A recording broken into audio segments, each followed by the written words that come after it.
Dans le prochain épisode de Demain nous appartient. Tandis que Chloé aide la police à arrêter le meurtrier, Sarah se projette beaucoup trop. Victoire fait quant à elle une découverte intéressante. Attention, les paragraphes qui suivent contiennent des spoilers sur l'épisode de Demain nous appartient demain soir sur TF1. Si vous ne voulez rien savoir, ne lisez pas ce qui suit.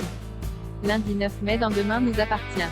Chloé aide la police à arrêter le meurtrier. La police a été dépêchée chez les Delcourt. D'après les premiers résultats, le vin que Chloé s'apprêtait à boire était bien empoisonné. Elle aurait donc pu mourir en quelques minutes comme la fleuriste et la pâtissière. Heureusement, son mari l'a dissuadée d'en boire avant qu'il ne soit trop tard.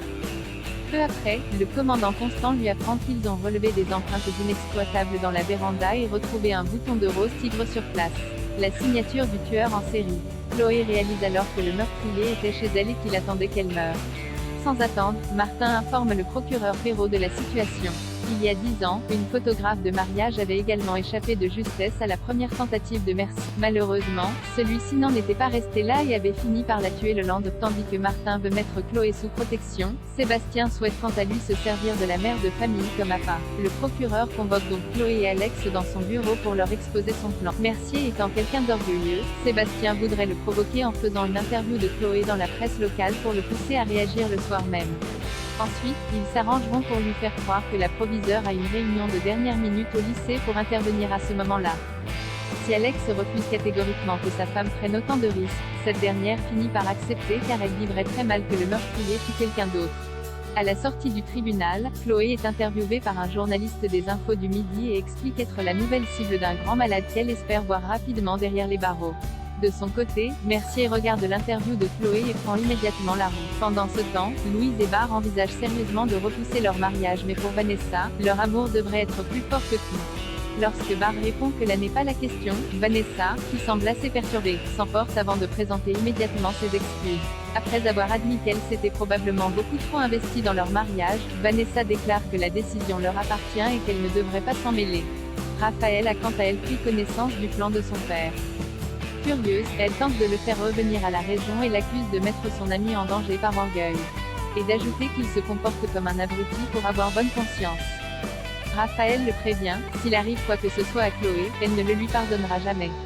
Non loin de là, Aurore équipe Chloé d'une oreillette et d'un micro afin de la suivre et d'assurer sa sécurité. À la fin de la réunion pédagogique, Chloé marche dans la rue pour rejoindre sa voiture lorsqu'une silhouette noire se met à la suivre. Aurore intervient alors et interpelle l'individu. Mais en enlevant sa capuche, la policière semble surprise par l'identité de la personne. Sarah se projette beaucoup trop. Roxane et Nordine sont de retour de Barcelone pour le plus grand bonheur de Sarah. Peu après, elle remercie chaleureusement Nordine pour avoir été présent pour elle puis il se rend ensuite au commissariat pour travailler. Sur place, Martin se dit très fier que son fils ait été présent pour ses amis. En apprenant à le connaître, il prouve qu'il a une maturité inattendue qui lui plaît beaucoup. Bien qu'il regrette de ne pas avoir été là pour lui depuis sa naissance, Martin se dit chanceux de pouvoir aujourd'hui rattraper le temps perdu. Pendant ce temps, Sarah confie à Aurore qu'elle a la certitude qu'elle va bientôt devenir maman. En effet, les médecins barcelonais ont réussi à prélever 10 ovocytes et à faire la fécondation in vitro. Comme 2 embryons ont pris, elle est persuadée que cela a marché. Sarah et Roxane feront donc un test de grossesse précoce d'ici 8 jours. Aurore croise alors les doigts pour elle. En rentrant, Sarah se projette beaucoup trop et s'imagine déjà être maman en février de l'année prochaine. Son attitude commençant à angoisser Roxane, Sarah lui demande pardon de lui avoir mis la pression et promet de ne plus en parler pendant une semaine entière.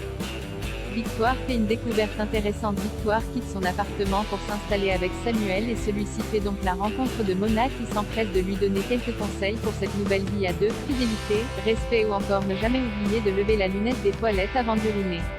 En voulant ranger ses affaires chez Samuel, Victoire découvre que son compagnon a un dressing aussi rempli que celui d'une influenceuse.